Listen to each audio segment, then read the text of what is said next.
ವಿನಯ್ ಸೋಮಯ್ಯ ಅವರ ಕುಟುಂಬದವರು ಕೂಡ ವಿನಯ್ ಸೋಮಯ್ಯ ಆತ್ಮಹತ್ಯೆ ಮಾಡಿಕೊಳ್ಳುವ ಮೊದಲು ವಾಟ್ಸಪ್ನಲ್ಲಿ ಬರೆದಿರುವಂಥ ಸಂದೇಶವನ್ನು ನೋಡಿದರೆ ಅದರಲ್ಲಿ ಈ ಥರ ಪರಿಸ್ಥಿತಿ ಯಾರಿಗೂ ಬರಬಾರ್ದು ಅಂತ ವಿನಯ್ ಸೋಮಯ್ಯ ಭಾಳ ಸ್ಪಷ್ಟವಾಗಿ ಬರೆದಿದ್ದಾರೆ ಅದರಲ್ಲಿ.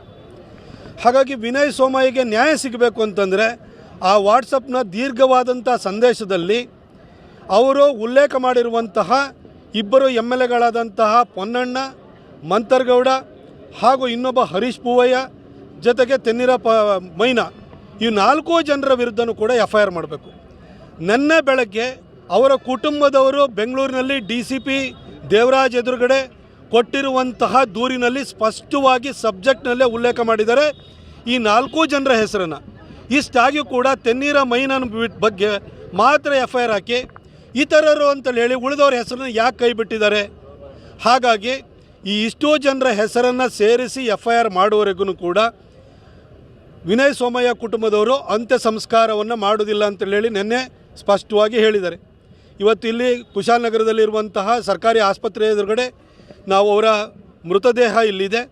ಇಲ್ಲಿಂದ ತೆಗೆದುಕೊಂಡು ಹೋಗಬೇಕು ಅಂತಂದರೆ ನಿನ್ನೆ ಪೊಲೀಸರು, ಬೆಂಗಳೂರು ಪೊಲೀಸರು ಅವರೇ ಅಶ್ಯೂರೆನ್ಸ್ ಕೊಟ್ಟಿರೋ ಹಾಗೆ ಕೋರ್ಟಿಗೆ ಮೆಮೊ ಹಾಕಿ FIRನಲ್ಲಿ ಈ ಉಳಿದವರ 3 ಹೆಸರನ್ನು ಕೂಡ ಸೇರಿಸಬೇಕು, ನಾವು ಅಂತ್ಯ ಸಂಸ್ಕಾರವನ್ನು ಮಾಡ್ತೀವಿ. ಸರ್, FIR ಡೆತ್ ನೋಟಲ್ಲಿ ಅವ್ರ ಹೆಸರು ಇಲ್ಲ, ಅದರಲ್ಲಿ ಹೇಗೆ ಡೆತ್ ನೋಟ್ ಕನ್ಸಿಡರ್ ಮಾಡ್ತೀವಿ? ಪೊನ್ನಣ್ಣ ಹೇಳಿದ್ದಾರೆ ಸರ್. ಯಾರು ಹೇಳಿದ? ಪೊನ್ನಣ್ಣ ಹೇಳಿದ್ದಾರೆ ಸರ್. ಈ ಹೆಸರು ಇಲ್ವಂತ ಪೊನ್ನಣ್ಣನ ಹೆಸರು ವಾಟ್ಸಪ್ ಮೆಸೇಜ್ ಓದಕ್ಕೆ ಬರಲ್ವಂತ ಪೊನ್ನಣ್ಣನಿಗೆ.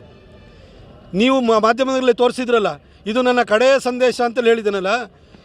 ಹಿಂದೆ ಕೋರ್ಟ್ ಜಜ್ಮೆಂಟ್ಗಳು ತೊಳಿ ಲಾಸ್ಟು ಅವರು ಯಾವುದೇ ಒಂದು ಸಂದೇಶನ ಅದು ಓರಲ್ಲಾಗಿ ಯಾರಿಗೊಬ್ಬರು ಸ್ನೇಹಿತರಿಗೆ ಹೇಳಿದ್ದೇ ಇರ್ಬೋದು, ಒಂದು ಕರೆ ಮಾಡಿ ಹೇಳಿದ್ದೇ ಇರ್ಬೋದು, ಎಲ್ಲದನ್ನು ಕೂಡ ಪರಿಗಣಿಸಲೇಬೇಕಾಗುತ್ತೆ.